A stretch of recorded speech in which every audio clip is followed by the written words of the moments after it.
برای مدت‌های طولانی نام مردانی مانند من توسط زمان دفن شده است. در قلب تاریخ ایران مردانی هستند که سرنوشت خود و ملتی را تغییر دادند. از برخی از آنها به نیکی یاد می‌کنند، برخی دیگر به روش‌های بد و برخی دیگر نیز ناشناس باقی ماندند. من یک نجیب زاده از مردم بلوچ و یک جنگجو هستم که در ارتش ساسانیان به جایگاه بالایی رسیدم. سان من این همان چیزی است که ما درباره آن صحبت خواهیم نمود.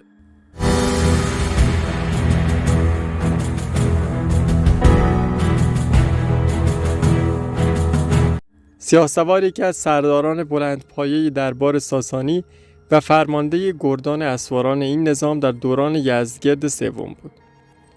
اسواران نخبه‌ترین نیروی سوار نظام ساسانی به شمار می‌رفتند که ستون فقرات ارتش شاهنشاهی ساسانی را تشکیل می‌دادند.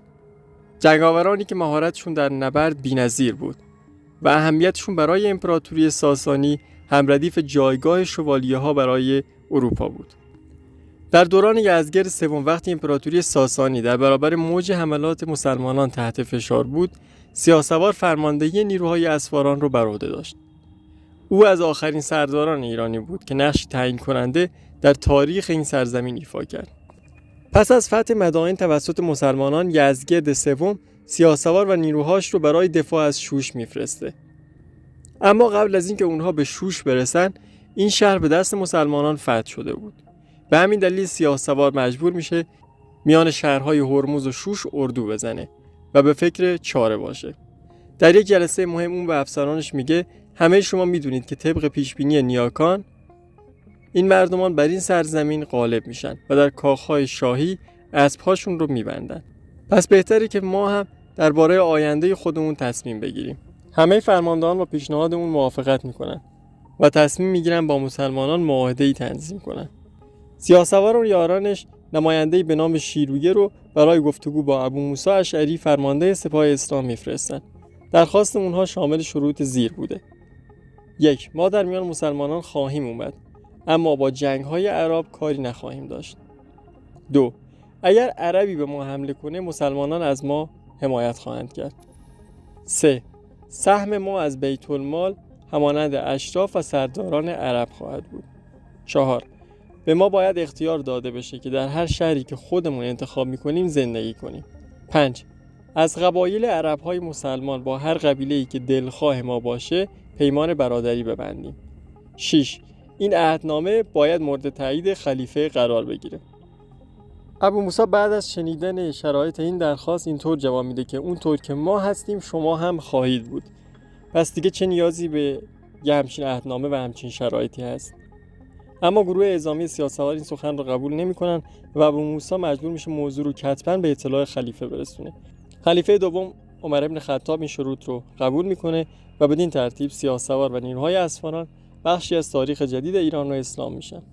اما انگیزه سیاه‌سوار، دلیل تصمیم سیاه‌سوار همواره محل بحث مورخان بوده. برخی دلیل این کار سیاه‌سوار رو اینگونه تفسیر میکنن که قصد داشته از ساسانیان انتقام جنگ‌های پیشین بلوچ‌ها و ساسانی‌ها رو بگیره که در جریان شورش بلوچ‌ها علیه ساسانیان در البرزکو و در زمان خسرو انوشیروان اتفاق افتاده بود. برخی هم انگیزه اون رو پس از پیوستن به سپاه عرب پذیرفتن دین اسلام معرفی کردند. اما به عقیده تعدادی دیگه اون پس از پیوستن به عرب همچنان بر مذهب و دین خودش که زرتشتی بود باقی موند. از دلایل اثبات این ادعا میشه به نامگذاری نوادگان اون حداقل تا 3 نسل بعد به نام‌های زرتشتی و ایرانی اشاره کرد.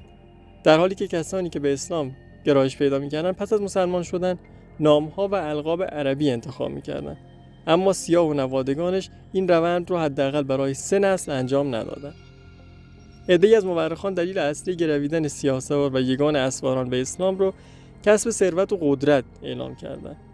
اما خب این نظر هم چندان درست نمیاد، چرا که پیش از اسلام خود سیاه‌سوار دارای جایگاهی بسیار بلند در دربار ساسانی و مشخصاً یگان اسواران هم اونطور که همه مورخان اتفاق نظر دارن همیشه متشکل از اشراف و نجیب زادگان ایرانی بوده که طبعاً از هر جهت دارای بلندترین جایگاه‌ها و بیشترین ثروت بودن. نهایتاً بیشترین گمان اینه که اون می‌خواسته همزمان انتقام نسل‌کشی بلوچ‌ها توسط انوشیروان ساسانی در البرزکو رو بگیره که به نقل از شاهنامه فردوسی شدت کشتار و نسل‌کشی بسیار زیاد بوده و هم جایگاه خودش رو هنگام سقوط امپراتوری تثبیت کنه. نهایتاً پس از فتح ایران، سیاه‌سوار و افرادش به همراه ابو موسی در بصره ساکن میشن و با قبیله‌ای که بیشتری نزدیکی خانوادگی با پیامبر رو داشته، یعنی با قبیله بنی تمیم در جنوب عراق، پیمان برادری میبندن تا به این وسیله بتونن جایگاه خودشون رو حفظ کنن و از طریق این پیمان بتونن نسب خودشون رو به پیامبر برسونن.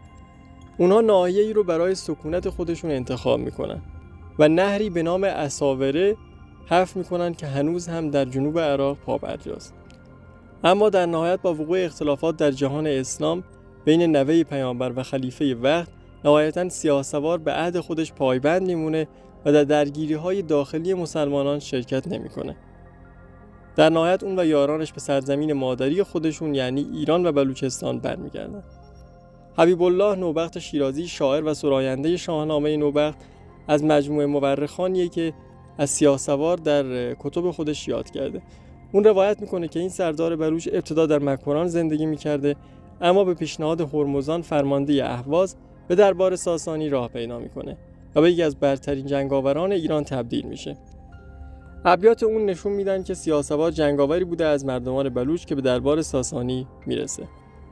توانایی‌های اون در جنگاوری و دلاوری مورد توجه و تحسین همگان بودن و بر اساس اشعار نوبخت میشه به این نتیجه رسید که به دلیل همین توانایی‌ها سیاه‌سوار به بالاترین مقام‌های دربار و سپاه ساسانیان میرسه. در مجموع میشه گفت سیاه‌سوار شخصیتیه که تاریخ اون رو کمتر شناخته، سرداری که از بلوچستان به قلب دربار ساسانی راه پیدا میکنه، رهبری اسواران رو بر عهده میگیره و در یکی از حساس‌ترین مقاطع تاریخی تصمیمی سرنوشت ساز علیه حکومت مرکزی اتخاذ میکنه. داستان زندگی اون روایت یک جنگاور، یک استراتژیست و مردی از سرزمین مردم بلوچه که نه تنها بر صحنه جنگ بلکه در تصمیمات سیاسی نیز نقشی کلیدی ایفا می‌کرده و شاید هنوز هم تاریخ حرف‌های ناگفته‌ای درباره اون و تفکراتش داشته باشه، مواردی که هنوز هم برای ما مبهم باقی موندن.